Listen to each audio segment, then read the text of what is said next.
الحمدللہ رب العالمین والصلاة والسلام علی سید المرسلین اما بعد فاعوذ باللہ من الشیطان الرجیم بسم اللہ الرحمن الرحیم الصلاة والسلام علیک یا رسول اللہ وعلی آلک و اصحابک یا حبیب اللہ الصلاة والسلام علیک یا نبی اللہ وعلی آلک و اصحابک یا نور اللہ۔ فرمان مصطفیٰ صلی اللہ تعالی علیہ وسلم، تم اپنی مجلس کو مجھ پر درود پاک پڑھ کر آراستہ کرو، کیونکہ یہ درود پاک پڑھنا کل بروز قیامت تمہارے لیے نور ہوگا۔ صلو علی الحبیب صلی اللہ تعالی علی محمد صلی اللہ تعالی علیہ وآلہ وسلم۔ تمام ناظرین کی بارگاہ اقدس میں پھر حاضری کی سعادت نصیب ہو رہی ہے مجھ سگے مدینہ انور حسین عطاری کو۔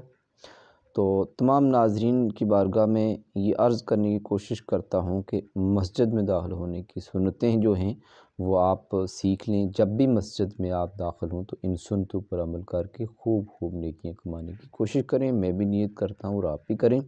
تو آئیے سماعت کرتے ہیں کہ مسجد میں داخل ہونے کی المختصر جو سنتیں ہیں وہ آپ کو بتا دی جائیں۔ بسم اللہ پڑھنا، درود شریف پڑھنا اور دعا پڑھنا، تینوں کو اس طرح پڑھیے۔ بسم اللہ والصلاة والسلام علی رسول اللہ، اللہم افتح لی ابواب رحمتک۔ داہنے پیر داخل کرنا اور اعتکاف کی نیت کرنا مستحب ہے۔ صلو علی الحبیب صلی اللہ تعالی علی محمد صلی اللہ علیہ وآلہ وسلم۔